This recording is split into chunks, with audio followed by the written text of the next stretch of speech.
ఇక మరో అంశం మనం ఈరోజు పోతే, ఈరోజు మరి ఈహెచ్ఎస్ కార్డులు ఎందుకు సీరియస్ అంశం అంటే, ఈరోజు ఒక దేవేందర్ రెడ్డి గారు వరంగల్ ఎస్ఐగా పనిచేసి రిటైర్డ్ అయ్యిండు. 2024లో రిటైర్డ్ అయ్యిండు. ఆయన బెనిఫిట్స్ రాలేదు. అయితే మొన్న 1వ తారీఖు ఆయనకు ఆల్రెడీ బైపాస్ సర్జరీ అయింది. వరంగల్‌లో దేవేందర్ రెడ్డి గారు ఏఎస్ఐయో, ఎస్ఐ సంథింగ్ నిన్న వాళ్ళ భార్య ఫోన్ చేసి ఉండే వాళ్ళ మిసెస్. అయితే ఆయన రిటైర్డ్ అయ్యిండు. రిటైర్డ్ అయినాక ఆయనకి ఇవ్వాల్సిన డబ్బులు పూర్తి స్థాయిలో జరగలే. ఒకటో, రెండో ఇచ్చిండ్రు. 5, 10, 15 లక్షలు రావచ్చు. మొత్తం 40, 45 లక్షల దాకా రావాలి యావరేజ్‌గా. ఈరోజు హెల్త్ కార్డు అయితే వీళ్ళకి హెల్త్ కార్డ్ కూడా పనిచేస్తలేవు. బైపాస్ సర్జరీ అయింది. ఎమర్జెన్సీ వచ్చింది. బాడీ అంతా నీరు పట్టింది. ఆయనని తీసుకొనొచ్చి యశోద హాస్పిటల్ వస్తది. డీజీపీ గారు మీకే చెప్తున్నా. డీజీపీ గారికి, తెలంగాణ డీజీపీకి, ఎందుకంటే అంటే నన్ను అరెస్ట్ చేపిస్తారు కదా! డీజీపీ గారికి, సిపి గారికి, ఐపీఎస్‌లందరికి పెద్ద పోలీస్ శాఖలో ఉన్న పెద్ద తలకాయలందరికీ చెప్తున్నా. మీరేమన్నా అనుకోండి. మీరేమన్నా చేసుకోండి. ఇవాళ మీకే ఈ వీడియో చూసే ఇంటెలిజెన్స్ ఎస్బీఓలు మీరు దయచేసి డీజీపీ గారికి పంపండి. ఇది నేను కూడా ట్విట్టర్‌లో పెడతా. దేవేందర్ రెడ్డి గారికి డబ్బులు రాక ఆయన ఒళ్ళంతా ఈరోజు నీరొచ్చేసింది బాడీ. నీరొస్తే ఎమర్జెన్సీగా తీసుకొని యశోదాకి తీసుకొచ్చిండ్రు. Serious condition. ఎందుకు తీసుకొచ్చిండ్రు? లేకుంటే వాళ్ళు అక్కడ వరంగల్ ఎంజీఎంలో ఎన్నో అడ్మిట్ అయ్యేటోళ్ళు. ఈరోజు ఇక్కడికెందుకు తీసుకొచ్చినంటే ఆయనకు మన 1వ తారీఖు రోజు మన పెన్షన్‌లకెళ్ళి ఈహెచ్ఎస్ 1.5 అనే జీతంలోకెళ్ళి కట్ అయిందట. జీతం కట్ అయిందనంటే ఇక పాలసీ స్టార్ట్ అయినట్టేగా తెల్లారికెళ్ళి. కాబట్టి జీతం కట్ అయినట్టే 1.5% కట్ అయిందే. తెల్లారికెళ్ళి you are eligible for EHS స్కీమ్‌కు మీరు ఎలిజిబుల్ అయినట్టు అర్థం. ఇక దానికి నేను ఎలిజిబుల్ అయితాను అనుకోని పాపం ఆయన వచ్చేసిండు ఇప్పుడు. దవాఖానలో అడ్మిట్ అయ్యిండు. దవాఖానలో అడ్మిట్ అయ్యిండు ఇక్కడ. హాస్పిటల్‌లో ఉన్నాడు ఇప్పుడు. ఇయాల్టికి ఆయనకు డబ్బులు రాలేదు. ఆయనకు ఈహెచ్ఎస్ తీరా అక్కడ పోయి అడ్మిట్ అయిన తర్వాత మీరు పని చేయదని చెప్తుండ్రట. మరి ఎట్లా ట్రీట్మెంట్ అవుతుంది? ఎట్లా చేస్తుంది? పాపం ఆ ఆడి మనిషి ఏం చేయగలుగుతుంది? ఎవరెవరికని ఫోన్లు చేయగలుగుతుంది? ఎక్కడికెళ్ళి వస్తుంది? ఈరోజు ప్రభుత్వం ఆలోచన చేయాలి కదా! ఒకవేళ కార్డు రాకుంటే మరి మీరు ఏ విధంగా డబ్బులు కట్ చేసుకున్నారు? మీరు స్టార్ట్ అయినాక డబ్బులు కట్ చేసుకోవాలా? ముందే డబ్బులు ఏ విధంగా కట్ చేసుకుంటారు మీరు? మీరు ఏ విధంగా కట్ చేసుకుంటారు? ఎవరు మాట్లాడాలి ఇప్పుడు ఆయనతోని? మరి అది లేనప్పుడు మీరు ఎందుకు కట్ చేసుకోవాలి? ఇవాళ నడిచేది ఈహెచ్ఎస్ పేరు మీద 101% దందా. ఇంకొక కేసు మూర్తి గారు ఉన్నారు. మనం ఎప్పుడు మాట్లాడుతుంటాం మూర్తి గారు. మూర్తి గారికి ఎస్ఐ ఆయన. నెట్టి పోలీస్ డిపార్ట్మెంటే మాట్లాడతారు. ఎందుకన్నా తెల్లారు లేస్తే పోలీసులు ఫాలో అవుతారు. ఎక్కడికి పోతే అక్కడికి పోతే లాస్ట్ నేను ఫిజియోథెరపీ పోతే ఫిజియోథెరపీ కాడ బయటకు పోయేటోడు కాడ కూర్చొని ఉన్నారు. అర్థమైందా? సరే మీరు ఏమైనా చేసుకొని నేను నా ఎంబడి పడుతుండ్రు అది దానికి చెప్పుకొని నేనేం ఇదేం కాదు కానీ నేను ఫిజియోథెరపీకి పోయేది కూడా అక్కడికి కూడా వచ్చేసి లోపలికి వచ్చి తొంగి చూసిందానంటే ఇంత భయంకరమా ఇంత? ఫిజియోథెరపీకి నేను ట్రీట్మెంట్ కోసం పోతే అక్కడ కూడా వచ్చి తొంగి చూసి ఇంట్లో ఏం చేస్తుండే, ఎవరితో మాట్లాడుతుండ్రు, లోపలికి ఇట్లా కట్టని చేసి చూస్తుండ్రు. నేను మంచం మీద కూర్చున్నా లోపల నా ట్రీట్మెంట్ నడుస్తూ ఉంటే. అయితే ఈరోజు నా మీద ఫోకస్ పెట్టేదాన్ని. మీ డ్యూటీ మీరు బరాబర్ చేస్తే నాకు అవసరమే లేదు. మీ డ్యూటీ మీరు బరాబర్ చేస్తే నా అవసరమే లేదు. ఈరోజు ఎస్ఐ మూర్తి గారు గతంలో అడ్మిట్ అయ్యిండు. అన్ని పత్రికలలో వచ్చినాయి. కండిషన్ చాలా సీరియస్గా ఉందని చెప్పిండ్రు. చెప్తే అప్పుడు జీపీఎఫ్ ఏదో 5 లక్షలు 10 లక్షలు వేసిండ్రు. అవి ఆయన ట్రీట్మెంట్‌కి సరిపోవు అన్నాడు. ఎందుకంటే ఆయనకి ఈఎన్టీ ప్రాబ్లం ఉంది, లంగ్స్ ప్రాబ్లం ఉంది, హార్ట్ ప్రాబ్లం ఉంది, కిడ్నీ ప్రాబ్లం ఉంది, మల్టీ ఆర్గన్స్ ప్రాబ్లం ఆయనకున్నది. ఇక ఎందుకు ఈ పైసలు దేనికి రావని సపరేట్ ఇంటికి వెళ్ళిపోయాడు. ఆయన హెల్త్ మొన్న 1వ తారీఖులో ఆయనకు కూడా కట్ అయింది. ఆయనకు కూడా ఈహెచ్ఎస్ కట్ అయింది. ఇక నాకు కూడా వర్తిస్తాయి కదా! ఆయన కండిషన్ కూడా కొంచెం దెబ్బతిన్నది. దెబ్బతింటే ఆగమేఘాల మీద ఇయాల దవాఖానకు పోయిండు. రేపు పొద్దుగాల పోతున్నా యశోద కాడికి. పోయి వాళ్ళ పరిస్థితి ఏందో తెలుసుకొని పరామర్శించే ప్రయత్నం చేస్తా. అయితే అక్కడికి వెళ్ళిపోయిండు ఆయన. పోయినాక ఇక ఇయాల ఇక్కడ కూడా హెల్త్ కార్డ్ పనిచేస్తలేవంటే వెళ్ళిపోయి రూమ్‌లో అక్కడ రూమ్ తీసుకొని రూమ్‌లో పండుకున్నాడు. దవాఖానలో తీసుకోలే. హాస్పిటల్ తీసుకోలే ఆయనను. అర్థమైందా? తీసుకోకుంటే వెళ్ళిపోయిండు. నాకు తెలిసిన 2 కేసులు, నాకొచ్చిన 2 ఫోన్లు, నేను 2 ఇష్యూలు ఈరోజు హెల్త్ పైసలు వాళ్ళకి కట్ అయిపోయి ఈరోజు వాళ్ళు పరుస్తున్న ఇబ్బంది గురించి నేను చెప్తున్నా. ఒకళ్ళు దవాఖానలో అడ్మిట్ అయ్యారు, ఇంకోటి మేము అడ్మిట్ చేసి మూర్తి గారిని మేము అడ్మిట్ చేసుకోమంటే ఆయన పోయి అక్కడ ఒక రూమ్ తీసుకొని ఆ రూమ్లో ఉన్నాడు. రేపు పొద్దుగాల ఇవాళ రాత్రి ఎందుకు కండిషన్ సీరియస్ అయింది, అక్కడికి వెళ్ళి వచ్చిండు. ఇక అందరికి ఫోన్లు కొడుతుండ్రు ఎవరైనా అప్పులు ఇస్తారేమో అని చెప్పి. నాకు కూడా ఫోన్ కొట్టిండు, సార్ నా ఈహెచ్ఎస్ కట్ అయిందని నేను వచ్చిన, తీరా చూస్తే మీకు ఈహెచ్ఎస్ లేదు అని చెప్పాను. మరి ఈ 1.5% ఎక్కడికి పోయినాయి? ఎవరో నాకు మెసేజ్ పెట్టిండ్రు, ఉద్యోగులకు శుభవార్త అంట. ఉద్యోగులకు శుభవార్త, మీకు 50,000 మందితో మీటింగ్ పెడతారంట రేవంత్ రెడ్డి గారు. డైరెక్ట్ మీకే చెప్తున్నా, 50,000 మందితో మీటింగ్ పెడతారంట ఉద్యోగులకు. వాళ్లకు ఆ మీటింగ్లో హెల్త్ కార్డు ఇస్తాడంట. రేవంత్ రెడ్డిగా హెల్త్ కార్డు ఇవాళ మీరు ఏం పుణ్యానికి ఇస్తున్నావా?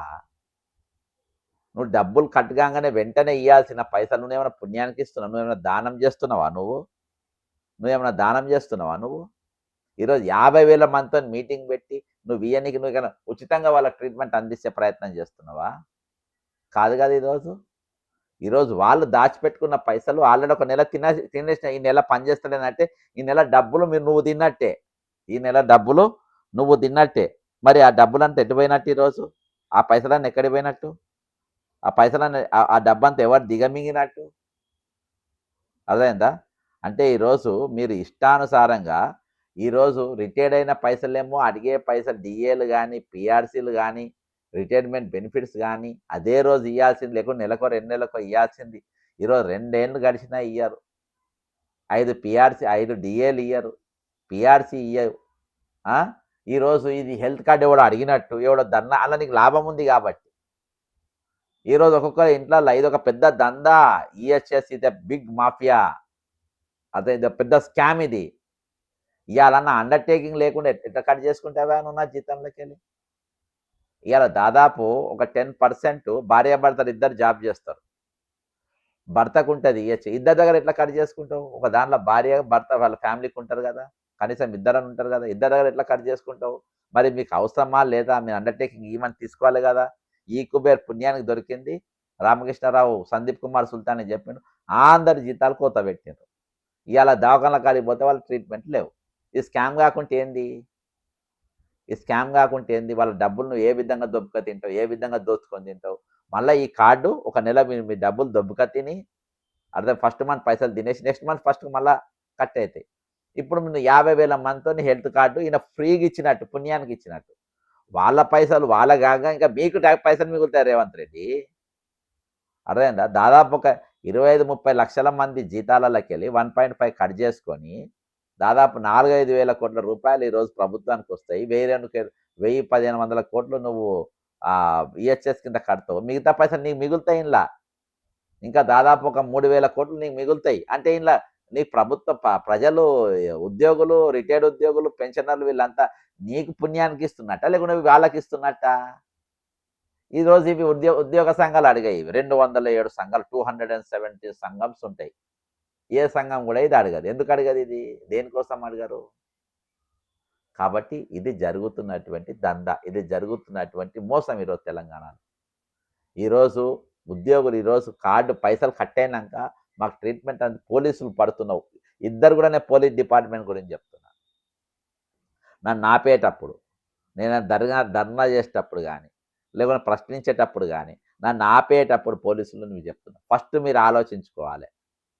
మేము వీళ్ళకి న్యాయం ఎవరితోనైతే నన్ను అరెస్ట్ చేపిస్తాం వాళ్ళకు నువ్వు న్యాయం చేసినవా లేదా? వాళ్ళను నువ్వు ఆదుకున్నవా లేదా? వాళ్ళ పైసలు వాళ్ళకి ఇచ్చిందా లేదా? అర్థమైందా?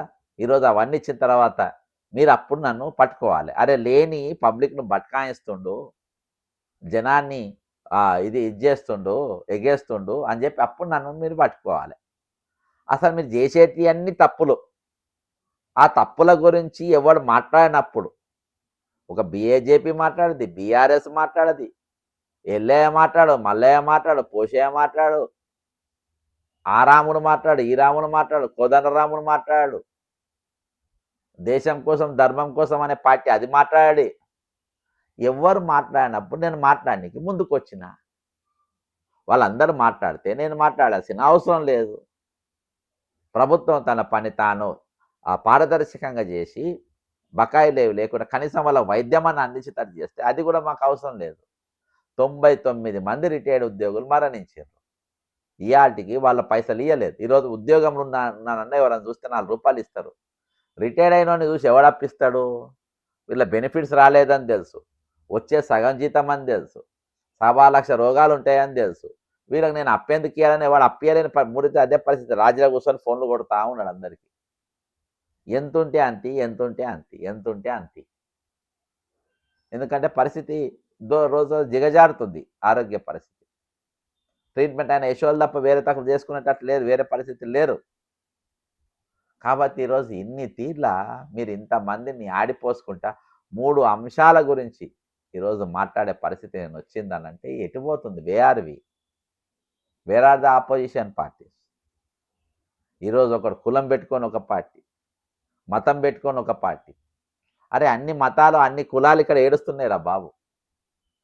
అందరు ఇక్కడ ఈ సమస్యలతోని జీతాలు లేక, వైద్యం అందక, ఉద్యోగాలు లేక అందరూ ఇన్ని ఇబ్బందులు పడతా ఉంటే ఒక ఆయన మీటింగ్ పెడతాడు. మా మీటింగ్కు ఓసీలు ఎవరు రావద్దు, రెడ్లు రావద్దు, వెలుమలు రావద్దు, బ్రాహ్మణులు రావద్దు, కోమటులు రావద్దు, ఎవరు రావద్దు, బీసీలు మాత్రం రావాలి, వస్తే ఎస్సీలు కూడా రావచ్చు. ఇప్పుడు ఇందులో దగా పడ్డోళ్ళల్లా ఇవాళ నిన్నటి దినాన మన నితిన్ గౌడ్ 20 ఏళ్ళ అబ్బాయి, ఒక బీసీ అబ్బాయి నిజామాబాద్లో ఉద్యోగం వస్తుందని మరణించిండు. మరి ఈరోజు ఎవరు మా మీటింగ్కి ఎవరు రావద్దన్నాడు. మరి ఆయన పోయిన దగ్గర పోయి పరామర్శించిన ఆయనను. శంకర్ గౌడ్ గారు మరణించారు. రాష్ట్రం యుద్ధం చేస్తామన్నాడు. మళ్ళా వాళ్ళ ఇంటికి పోయి పలకరించి మాట్లాడినావా?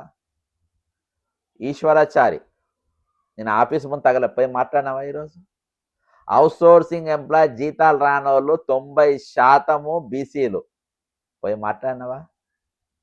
రిటైర్డ్ అయిన వాళ్ళు ఇయాల్టికి ఉన్నోళ్ళు దాదాపు 90% పైసలు రానోళ్ళు 90% బీసీలు, ఎస్సీలు, బీసీలు, పోయి మాట్లాడినావా? 99 మంది రిటైర్డ్ ఉద్యోగులు మరణించారు. ఇయాల్టికి 99 మంది రిటైర్డ్ ఉద్యోగులు మరణించారు. అందులో మరణించిన వారు 90% ఎస్సీ, బీసీలే. పోయి పరామర్శించినవా? వీళ్ళందరూ రాను.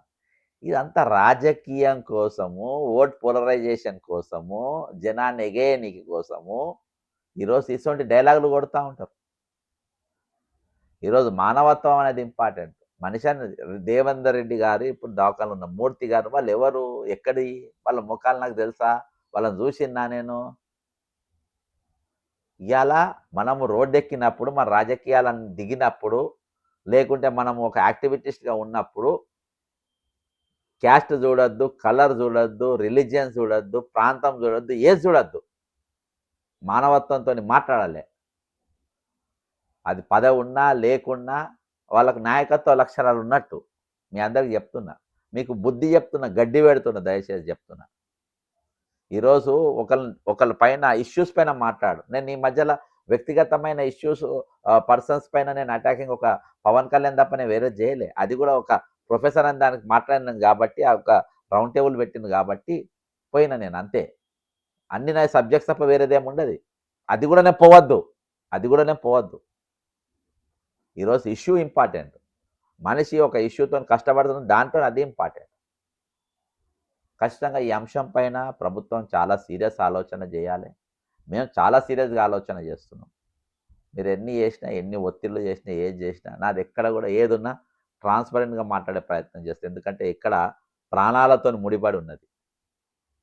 ఇక్కడ నిరుద్యోగుల ప్రాణాలు రాలిపోతున్నాయి. వాళ్ళని కాపాడుకోవాలి. ఈరోజు యంగ్స్టర్స్ అర్థమైందా? వాళ్ళకు నిరుద్యోగులకు నేను అశోక్ నగర్లో వాళ్ళ దగ్గర ఉస్మానియాలో అప్పుడప్పుడు పిల్లలతో నేను మాట్లాడుతూ ఉంటాను. వాళ్ళకున్న జ్ఞానము మీ అసెంబ్లీలో ఉన్నవానికి ఎవరికి లేదు. నేను చెప్తున్నా కదా, నేను ఛాలెంజ్ చేస్తున్నా.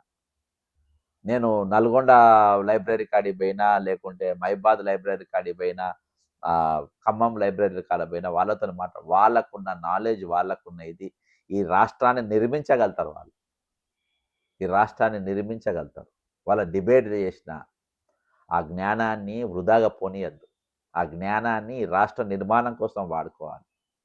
రిటైర్డ్ అయిన వాళ్ళ అనుభవాన్ని మనం వాడుకోవాలి. ఒక లీడర్ అంటోడు ముఖ్యమంత్రి రేవంత్ రెడ్డి గారు మీరు గుర్తుపెట్టుకోండి. మీ అందరికీ ఈరోజు 40 లక్షల మంది నిరుద్యోగులు ఈ తెలంగాణలో ఉన్నారు.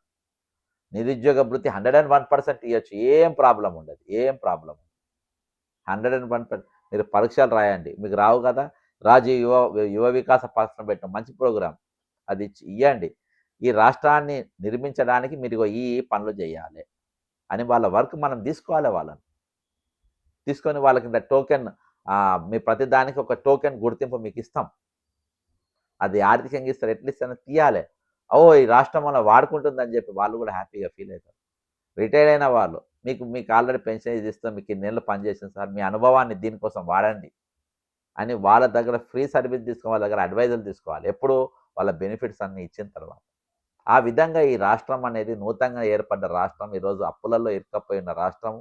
ఈరోజు నిరుద్యోగంలో మొదటి స్థానంలో ఉన్న రాష్ట్రము.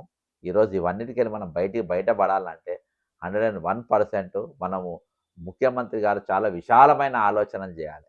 పనికిమాలిన ఒక నలుగురు అడ్వైజర్‌ని పెట్టుకుంటారు. ఆ అడ్వైజర్‌లను వాళ్ళ మొయ్యనికే పనికొస్తది. ఒకడేమో ఫోటోలు దిగుతా ఉంటాడు. బ్యాకులు, బొకేలు, ఫోటోలు. రోజు అదే ఇంతింత పైజామా ఏసుకుంటాడు అడ్వైజర్. ఇక ఇంకో అడ్వైజర్ ఏమో ఇక మందిని తిట్టుకుంటూ తిరుగుతాడు. ఇక ఇంకో అడ్వైజర్ ఏమో ఆయనను మనమే పోయి పరామర్శించాలి. ఇంకొక వేరే పార్టీ. ఇటువంటి అడ్వైజర్‌ని పెట్టుకొని వాళ్ళకి 4, 5 లక్షల జీతాలు, వాళ్ళ క్యాబినెట్ ర్యాంకులు, పైనకెళ్ళి పైరవులు, మళ్ళా వాళ్ళ పిల్లలు కూడా పోస్టులు. కాబట్టి ఇది పరిపాలన తీరు కాదు. ప్రతిపక్షం కూడా తన వైఖరి అనేది పూర్తి స్థాయిలో మీరు నిర్మాణపరంగా జరగాలి. ఈరోజు దోపిడీకి గురైన వర్గాల పైన ఉండాలే గానీ, ఈరోజు బూతులు, తిట్టడం ఇది గాదు ఇది. ఈరోజు ప్రభుత్వం దానిపైన స్పందించేటట్టుగా మన యుద్ధం ఉండాలి. ఖచ్చితంగా ఇచ్చి తీరాలి. లేకుంటే సస్తాం. ఏడున్నది ఇప్పటిదాకా? ప్రతిపక్ష వాయిసే లేదు. తెలంగాణ ప్రతిపక్ష పార్టీలు ఉన్నట్టే కనబడతలేవు. Very bad. Very bad. ఖచ్చితంగా ఈ అంశాలపైన మీరు మీ కామెంట్ చేయండి. మీ అభిప్రాయం తెలియజేయండి. మనం ఖచ్చితంగా ఉద్యమం కొనసాగిస్తూ ఉందాం. ప్రభుత్వం పైన మనం ఒత్తిడి పెంచుతూనే ఉందాం. పారదర్శకంగా, ప్రజాస్వామ్యబద్ధంగా. జై తెలంగాణ! అమరవీరులకు జోహార్లు.